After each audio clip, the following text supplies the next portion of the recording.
Students, आज मैं आपको कॉम्प्लेक्स के आइसोमेरिज्म के बारे में आगे बताने वाला हूं।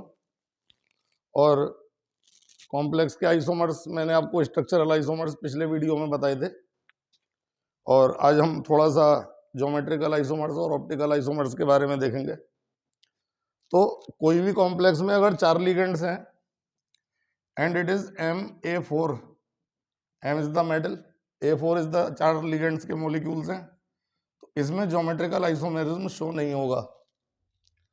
It will not show the geometrical isomerism. But अब मैं मॉलिक्यूल लेता हूं Ma3b और Ma3b, Mab3, इसमें भी ज्योमेट्रिकल आइसोमेरिज्म नहीं होगा। No geometrical isomerism will take place. And इसके अलावा अगर 6 लिगेंड्स की बात की जाए तो Ma6 इसमें नहीं होना, A5b में नहीं होना, A and B are different ligands, Mab5 में नहीं होना। और ये वो केस हैं जो ज्योमेट्रिकल आइसोमर्स शो नहीं करेंगे। लेकिन अगर हम देखते हैं कि Ma2b2, देन इसमें ज्योमेट्रिकल आइसोमर्स बनेंगे, इसमें ज्योमेट्रिकल आइसोमर्स बनने वाले हैं। तो इसमें हम बनाएंगे M, दोनों A एक तरफ, दोनों B एक तरफ। तो ये आपका सिस हुआ। सेम लिगेंड्स अगर सेम डायरेक्शन में है तो सिस होगा, सेम लिगेंड्स डिफरेंट डायरेक्शन में है तो ये ट्रांस है। इसमें हम मेटल और A और B की वैल्यू रख करके आइसोमर्स फॉर्म कर सकते हैं। ट्रांस में हम देख रहे हैं कि सेम लिगेंड्स अपोजिट डायरेक्शन में है।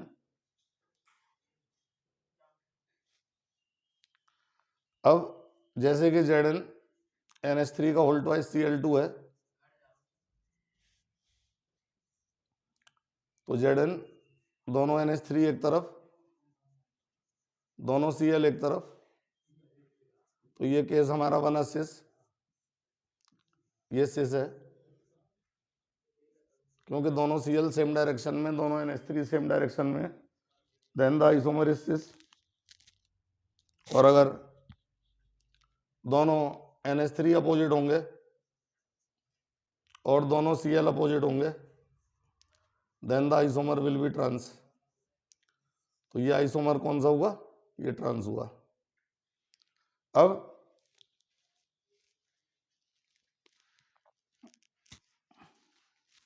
इसके बाद अगले केस को देखते हैं। तो Ma2bc, इसमें भी हम सिस ट्रांस बना सकते हैं।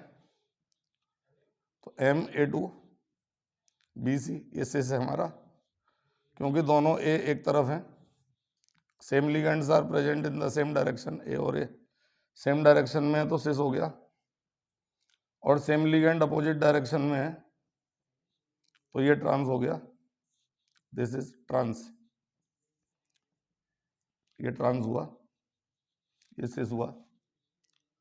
और अब जब मैं देखूंगा इसकी असली वाली वैल्यूज लेकर के, देन Zn NH3 का होल ट्वाइस ClBr, तो हम क्या करेंगे? हम NH3 को एक ही जगह रखेंगे, ClBr को B और C की जगह रख देंगे। और इस प्रकार से हमारे 4 कोऑर्डिनेशन नंबर वाले कॉम्प्लेक्सेस में ये ज्योमेट्रिकल आइसोमर्स आ रहे हैं। और अगर हम देखेंगे कि इसका हम बनाएं इस वाले के, तो ये होते हैं हमारे Zn, दो NH3 सेम डायरेक्शन में है, दो Cl सेम डायरेक्शन में है, सॉरी ClBr सेम डायरेक्शन में है, तो ये सिस हो गया क्योंकि सेम लिगेंड्स सेम डायरेक्शन में, देन इट इज सिस। और जब सेम लिगेंड्स अपोजिट होंगे then it will be trans. Same ligands opposite में है तो ये ट्रांस हो गया। ये आपका ट्रांस आइसोमर है। इस प्रकार से हम देख रहे हैं 4 कोऑर्डिनेशन नंबर वाले कॉम्प्लेक्सेस, जिसमें कोऑर्डिनेशन नंबर 4 है। और 4 कोऑर्डिनेशन नंबर वाले कॉम्प्लेक्सेस में ज्योमेट्रिकल आइसोमर्स। इसके बाद मैं आपको 6 कोऑर्डिनेशन नंबर वाले केस बताऊंगा। अब मान लीजिए मेटल है और इसके साथ 4 डिफरेंट लिगेंड हैं ABCD, और ये कॉम्प्लेक्स अगर स्क्वायर प्लेनर है, अगर ये कॉम्प्लेक्स स्क्वायर प्लेनर है तो ज्योमेट्रिकल आइसोमर्स होंगे। हम क्या करेंगे, ए को फिक्स रखेंगे, ए के आगे लिगेंड्स बदलते रहेंगे। ए को फिक्स रखेंगे, ए के आगे के लिगेंड्स बदलेंगे। दूसरे केस में ए के आगे सी लगाएंगे,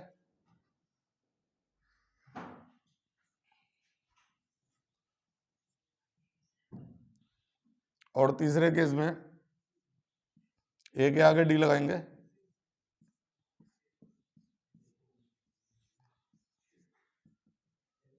तो ये हमारा हुआ 3 आइसोमर्स बने, ये स्क्यू आइसोमर्स हैं।